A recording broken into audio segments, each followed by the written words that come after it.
Olá pessoal, tudo bem com vocês? Vamos dar início à nossa correção da atividade de hoje sobre o conto.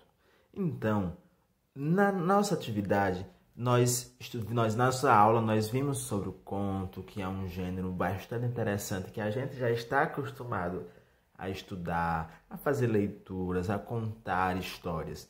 Então, nós fizemos a leitura do conto O Mistério do Velho Casarão, que era uma leitura que vocês precisavam fazer para responder as questões que seguem sobre esse texto. Ele é um pouquinho longo, mas é uma leitura essencial.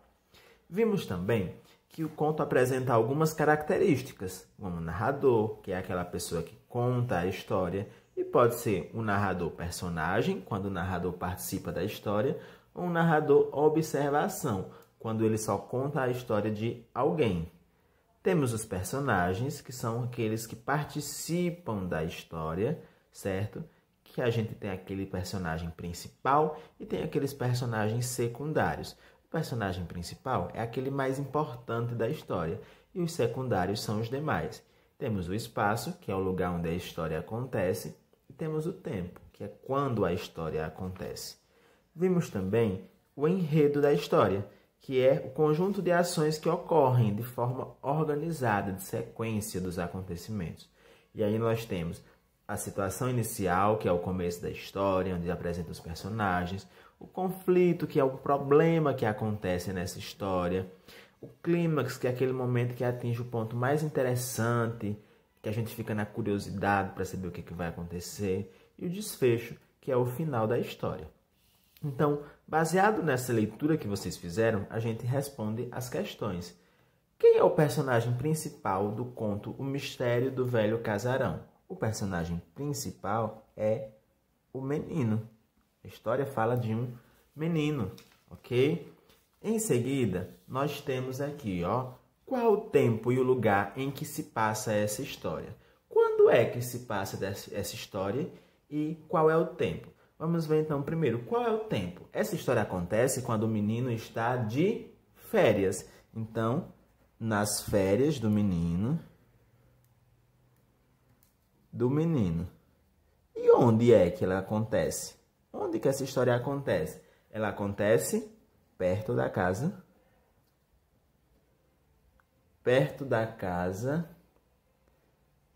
da avó do menino. Ok? O conto O Mistério do Velho Casarão serve para dar instruções sobre como encontrar o tesouro, divertir o leitor e estimular sua imaginação, ou transmitir uma lição de moral. Então, divertir o leitor e estimular sua imaginação. Em seguida, nós temos um trecho que diz: perto do rio existia um casarão muito antigo. Ele estava abandonado há mais de 100 anos. Sempre que ia passar as férias na casa de sua avó, o menino olhava admirado para aquela grande e misteriosa casa e dizia: aposto que ali tem um mistério. Isso é um trecho que faz parte da situação inicial, do conflito, do clímax ou do desfecho da história. É um trecho que faz parte da situação inicial, ok? Então, agora vamos lá localizar no texto algumas partes importantes que indicam cada um desses elementos. O clímax, a situação inicial, o desfecho, o conflito, tá ok?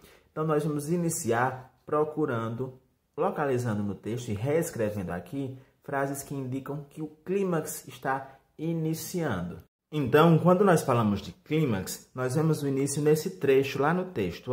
Quando olhou em volta, percebeu que estava em um lugar onde nunca estivera antes. Então, ao olhar para baixo, viu uma coisa que o deixou intrigado. Então, esse é o trecho que indica o início do clímax. Vamos para a próxima. Agora, nós falamos sobre o desfecho da história. Qual será um trecho do texto que fala sobre o desfecho da história? Vamos observar. E nós percebemos que esse trecho onde fala: ao olhar lá dentro, ele mal pôde respirar com o que viu. Eram vários pequenos baús, todos de ouro e recheados com centenas de moedas de ouro e outras joias. Vamos para a sexta questão. Nas férias na casa da vovó, o menino brincava muito.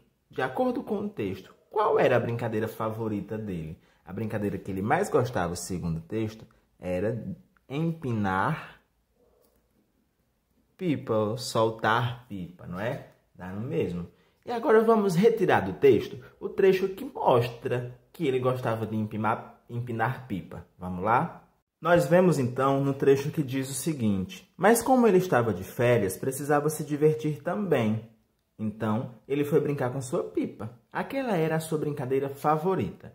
E aí, a pergunta seguinte já é relacionada a esse texto, esse trecho, quando ele diz assim: no trecho que comprova sua resposta, qual palavra pode ser substituída pela palavra preferida?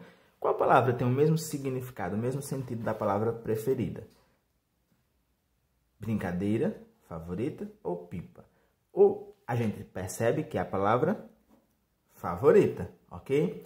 E agora nós vamos, olha, para o sétimo. Retire do conto um trecho que comprova que ele é narrado em terceira pessoa.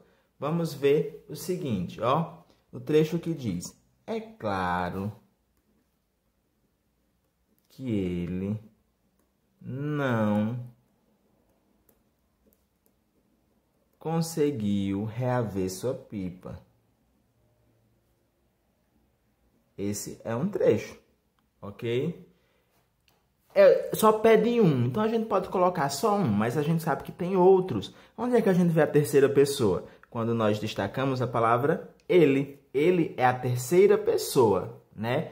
Primeira pessoa, eu. Segunda pessoa, tu. Terceira pessoa, ele ou ela. E aí nós vemos aqui a terceira pessoa, ele, ok? Então, essa foi a nossa correção de hoje e até a próxima aula.